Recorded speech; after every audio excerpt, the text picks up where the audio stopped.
Okay, welcome everyone. I've got Sara Garcia here for a chat and a nice catch up too. It's been a really crazy kind of year. We last spoke in just after Dakar, and then everything turned upside down, Sara, and no racing, no world rallies, but still, it's nice to see you starting out on the Baja World Cup in Portugal a couple of weekends back, and round one completed. Round two in a couple of weeks. And yeah, it was such a long break from the Dakar to now racing in October. What can how did it feel for a start getting back to race mode, and is it good preparation for 2021? Yeah, always racing. It's a good preparation for Dakar.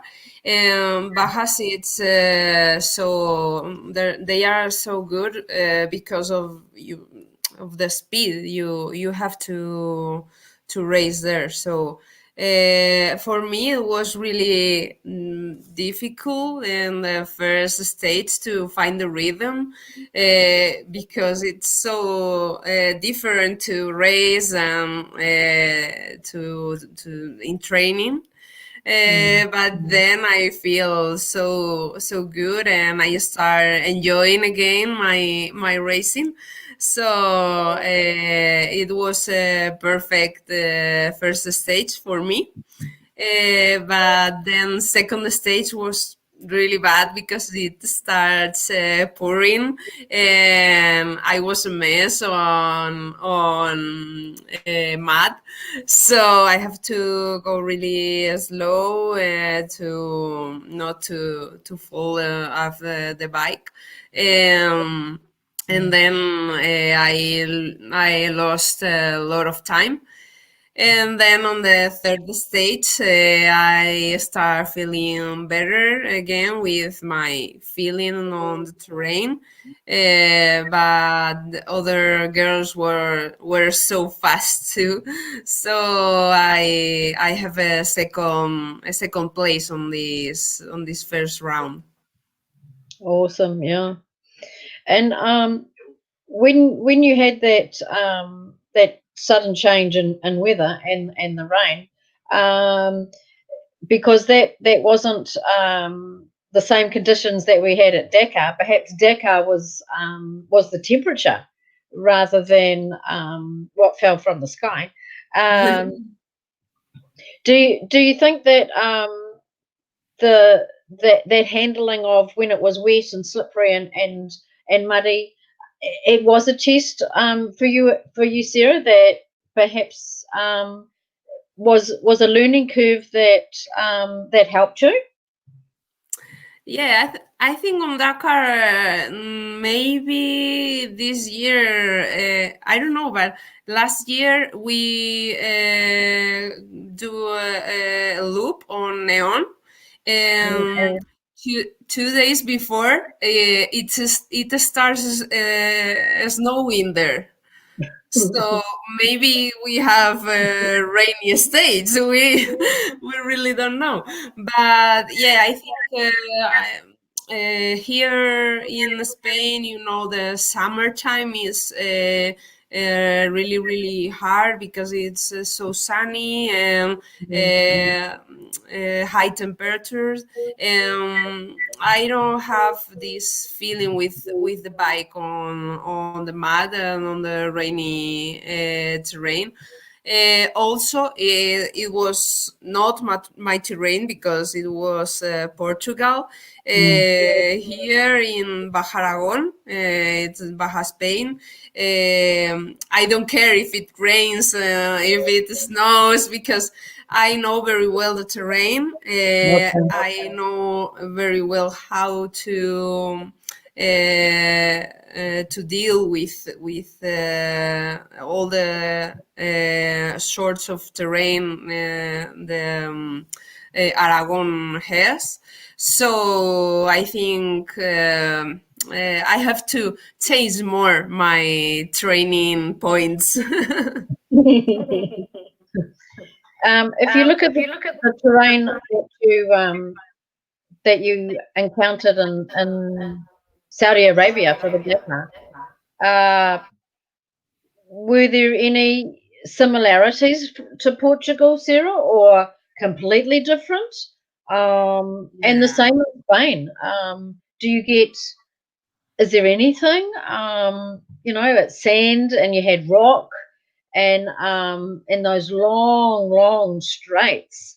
Yeah, Um, maybe rocky terrain would be not the same, but maybe similar okay. to Arabia. We could find some places that be similar, but sun. We have no sun here. We always go to Morocco to train this part, and now we couldn't enter into that country till next year, so we cannot train this part. And in Portugal, there are only forest in Baja do Pinhal, so really different from Dakar in Arabia. Okay, yeah. Um, do you think that um, there's a different strategy that's in your mind because it's just 2 days?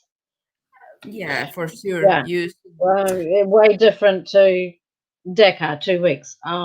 Yeah, and I have my mechanic, and I have a lot of time to rest, to eat, and yeah, it's quite different. Baja and Rally, it's also a lot of things are different. We have no navigation in Baja, so your mind is always on the track, on the terrain. And on the rally bike, you should think about navigation, about the terrain, about the mechanical, about if you hear some strange sound. There's a lot of things you should think when you are riding, and this is really hard for us because it's our energy. Yeah. It's mentally tiring. Um, Yes, for yeah, sure. and that's on top of you actually have to ride as well. Yeah, and also when you finish the stage, when your mind is really tired, you have to think about what you should do on the bike. What was bringing all the stage, or what sound makes the front wheel, or so you should recap all the info you have on the whole stage and think about it and solve it. So it's really hard. Now let's go to Dakar. You completed the 2020, and it was amazing that Dakar was even able to run, Sarah. Like considering what happened after that, it was really awesome. Um, and you finished the category that you raced with no assistance. Um, what are your thoughts and plans heading into 2021? Well, this year was not the best year to reach the budget to be in the normal category. So we want to be again on this race because we love it. So we think about it and go through the unassisted category again because it was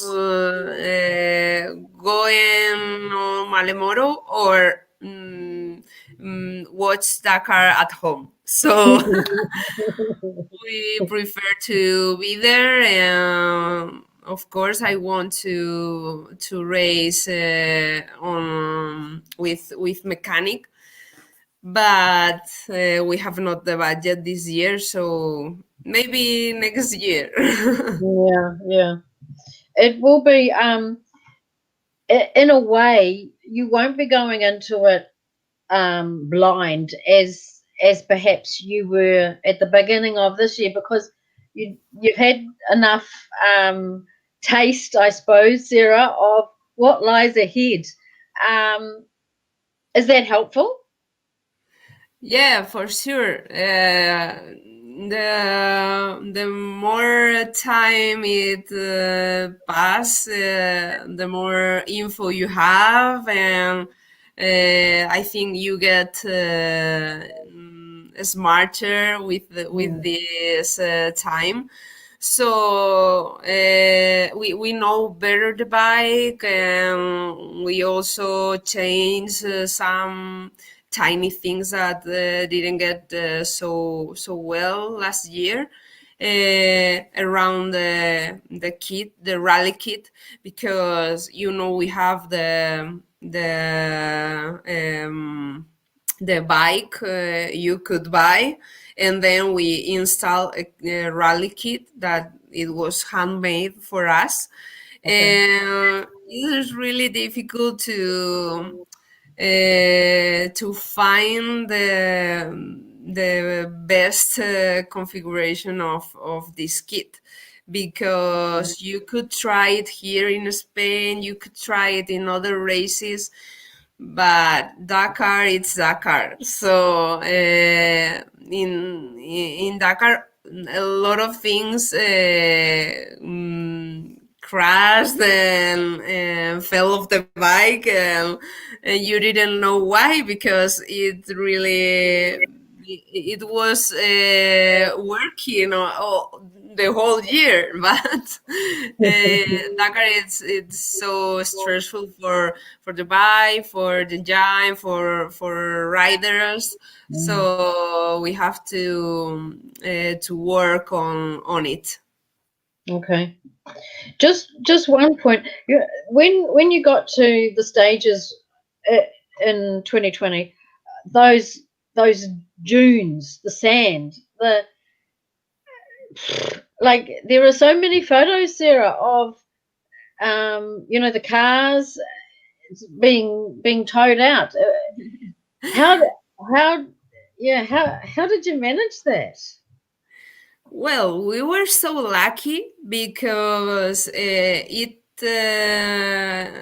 rains always just 1 or 2 days after we go into that dunes. Okay. So they were really easy. Really?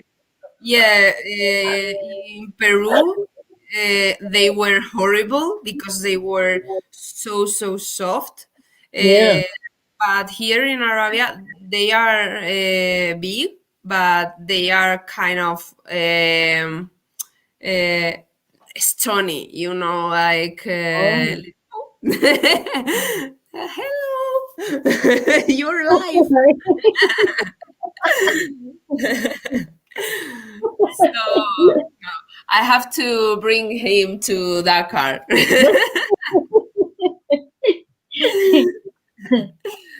So yeah, they were kind of easy. Oh, okay.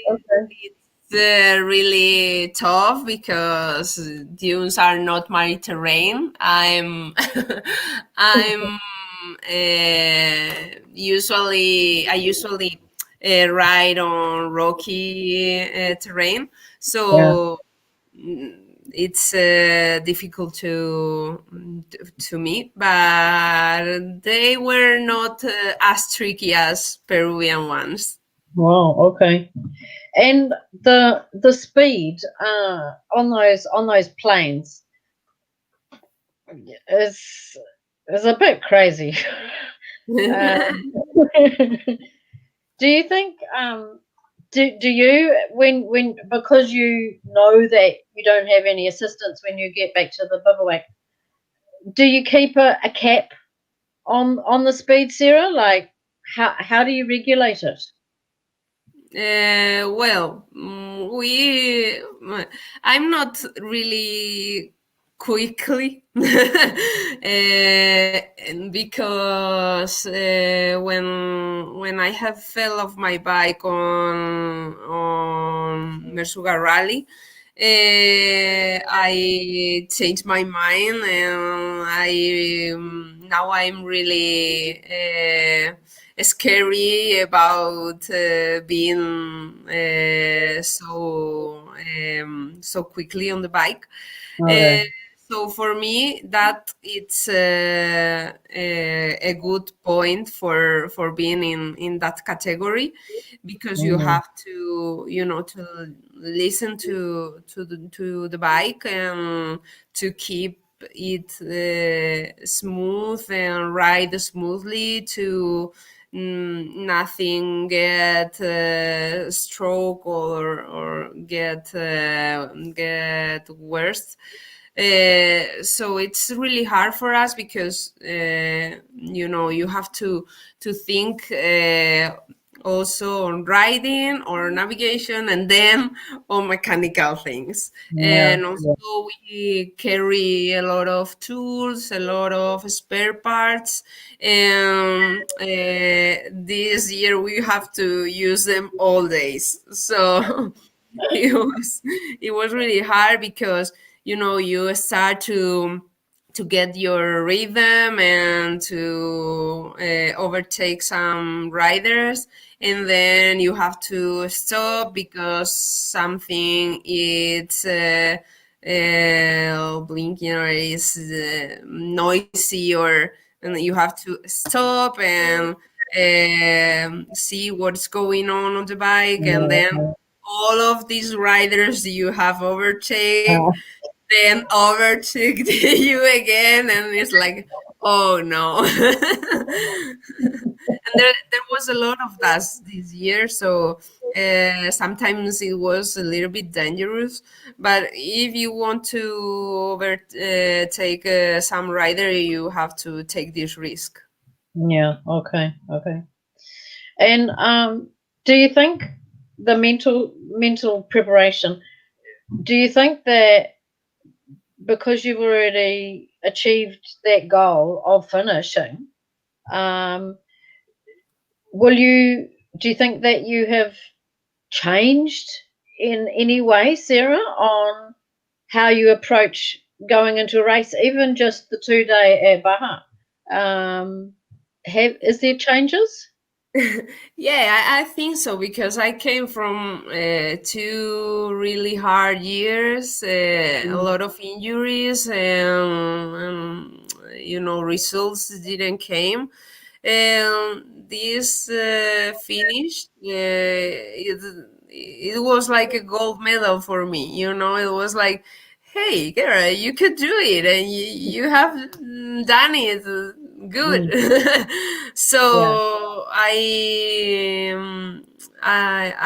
need this positive point of my on my mind, because I was really really weak to like last year, mm, because it's so tough when you put a lot of time on doing something, and it doesn't came up like when yeah, the way you want to.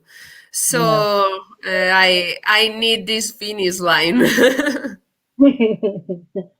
I think like even for some of the other women like Kirsten Landman, um, she unfortunately she's just had surgery on her shoulder, but Yeah, I saw it. yeah, yeah, and the same for Tay Perry as well.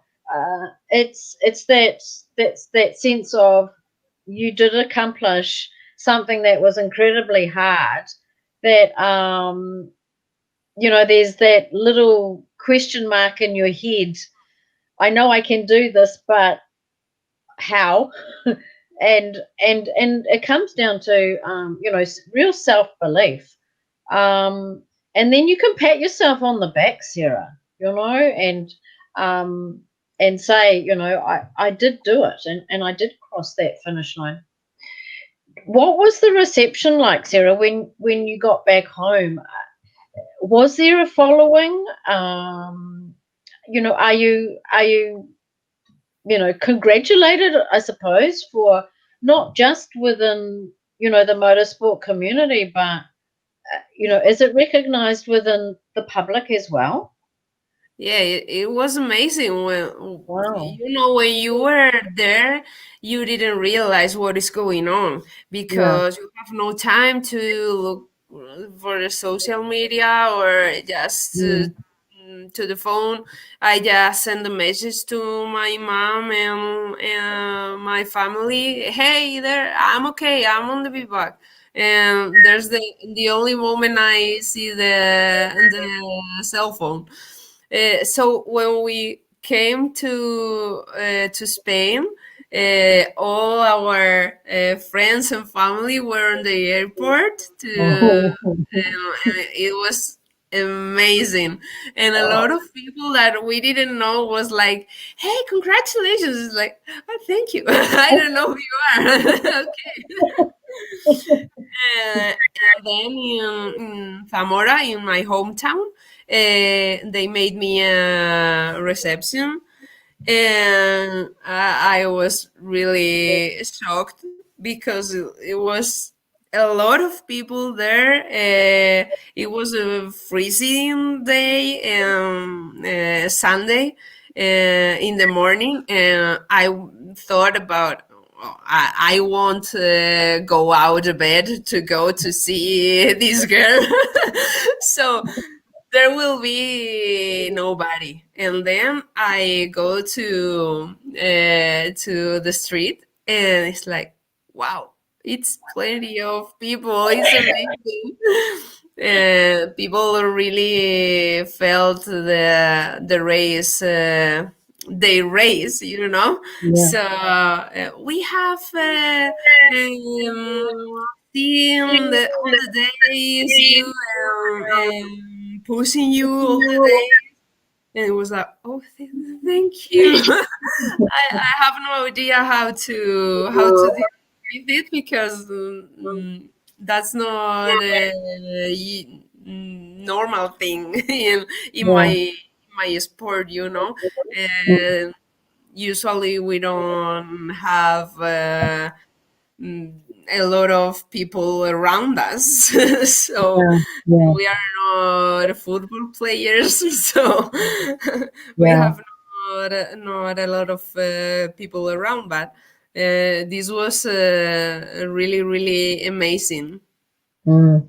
Which just goes to show that if you can get the story out and get that publicity, and promote outside your actual, because 2 weeks is a long time, Sarah.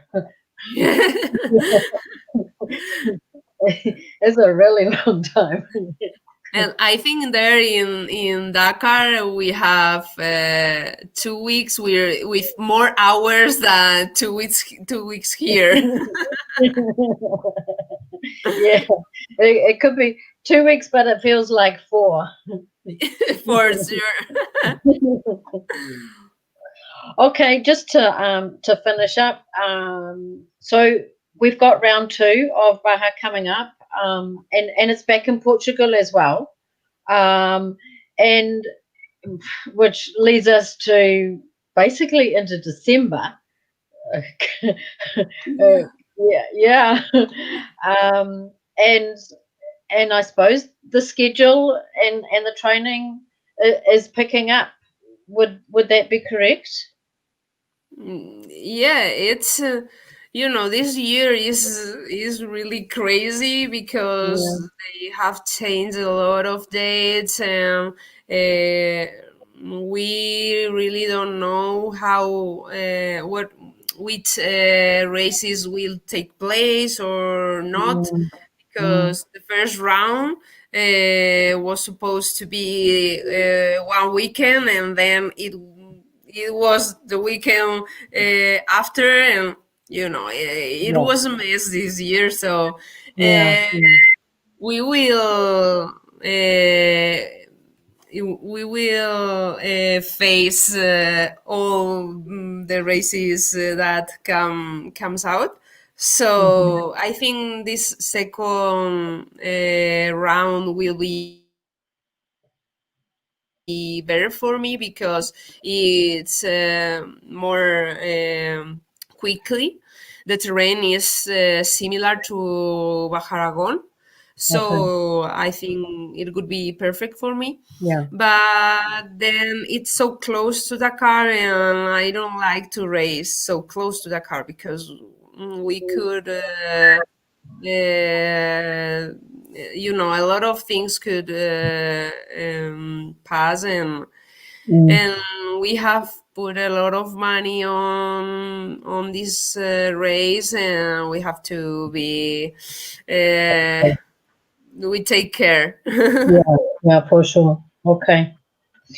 Well, Sarah, thank you. As Thank you always, so yeah, much. it's just a pleasure. You're so easy to talk to, and it's Well, my English sometimes it's not as good as. yeah, it's perfect. And yeah, if it's okay, please let us follow through round two at Baja, and then heading into back to Saudi in January.